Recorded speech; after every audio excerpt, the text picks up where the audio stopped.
জায়েদ খান তো কোনো নায়ক না, he is a comedian, he is a viral, কি বলে, মাল, ভাইরাল মাল। পছন্দ হওয়ার কোনো রিজন না, সে নায়ক না, সরি। তবে হ্যাঁ, সে যেখানে ডিগবাজি দিবে সেখানে দাঁড়াইতে মজা, এগুলো এডিটিং করা যায় ভাই, মজা লাগবে।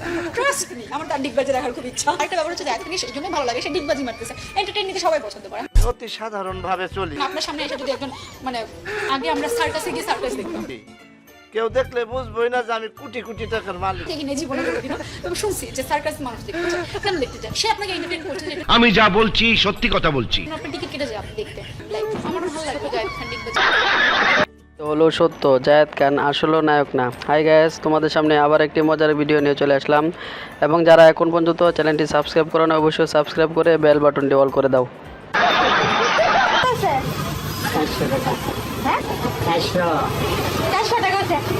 হারামি, তুমি লাউ চিনো?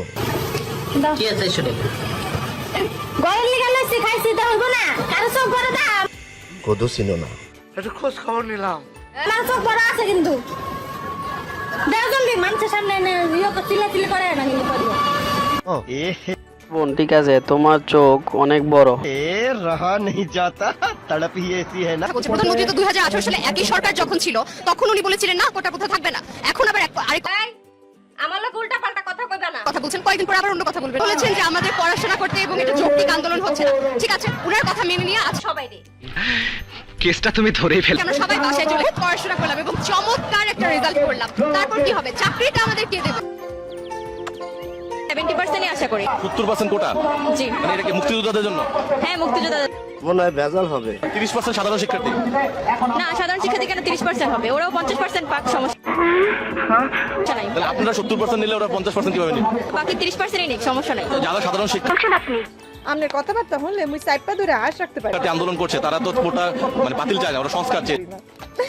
আমার মনে হয় ঘটনা সত্য। আমরা চাই, যেহেতু আমাদের পরিবার এত কষ্ট করে যুদ্ধ করছে, যুদ্ধ করে দেশ স্বাধীন করছে, তো আমরা চাই কাছে। আর বলবো, বলার ভাষা নাই। মেয়েরা দেখিয়ে দিচ্ছে না, ছেলে হইলে ভালো হইতো, পাশে একটা ছেলেও পড়ে নাই, অনেক আফসোস। হ্যাঁ, হাসি খুশির দিন শেষ, এখন নাকের পানি আর চোখের পানি। ছেলে হইলে ভালো হইতো, পাশে ছেলে হইলে ভালো হইতো, পাশে ছেলে হইলে ভালো। আগে মনে করতাম শুধু ছেলেরাই এই চিন্তা করে, এখন দেখি মেয়েরাও করে।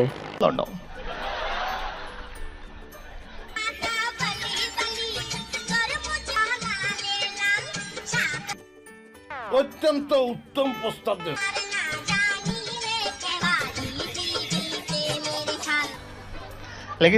কি রোমান্টিক কাহিনী, দেখলে মন জোড়ায় যায়। বছর পর দেখলাম, এক বছর পর মোরে চিন্তাচ্ছ? দেখলাম, তারপর ধরলাম। 1 বছর পর দেখলাম, তারপর ধরলাম। কল লাগবে না, না কইলে আমি বুঝবো কেমন তারা। ভালো লাগলো, একটু টিপলাম। 1 বছর শেষ করতে দাও। 1 বছর পর দেখলাম, এই কথা কম বলবা, কথা বেশি বললে থাপড়ায় দাঁত ফেলা হবে।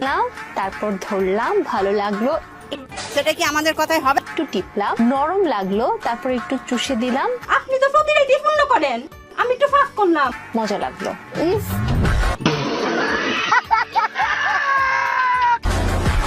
ইসকি মানে ঘুম ভাঙছে কিছু না, মানে আমি বলতে চাই এটা কি বলো আলহামদুলিল্লাহ। কদু? আমি যা ভাবছি আপনারা তা ভাবছেন না তো?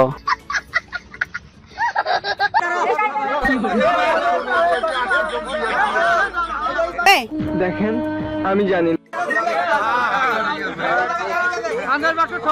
ব্যাক টু দ্য প্যাভিলিয়ন, দান টোকেন টোকেন।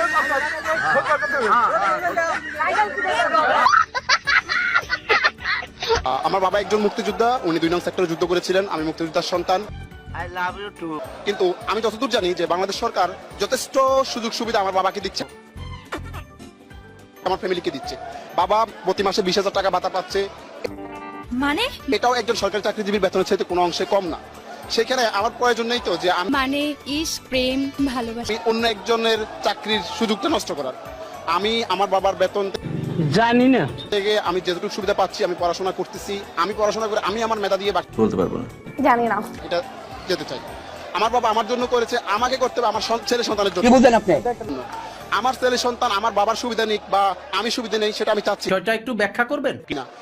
এই দেশ সবার দেশ, সবারই অধিকার আছে, বিশেষ করে যারা কি সাক্ষ্য প্রমাণ আছে তোমার কাছে? মেধাবী প্রতিনিয়ত আমরা দেখি, আমি হলে থাকি, ঢাকা ইউনিভার্সিটি স্টুডেন্ট, আমি দেখি যে আমার ভাইয়েরা আপনি 10-এ 10 পাইছেন কি পরিমাণে কষ্ট করতেছে, আমার সিনিয়র জুনিয়র বেসমেটরা ও শিট প্রতিনিয়ত কি পরিমাণ কষ্ট করতেছে একটা চাকরির জন্য। সে ঝামেলা নাই? এখানে আমি কেন পরিশ্রম বিনা আমি কেন সুযোগটা নিব? আমি এটাকে বলে সৎ বাপের সৎ ছেলে।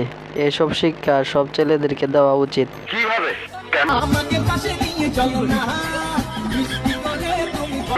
আপনার বুদ্ধি ভালো।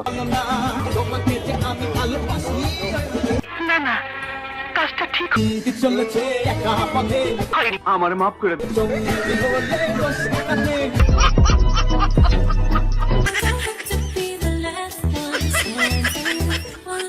হুজুর আমার ভুল হয়ে গেছে।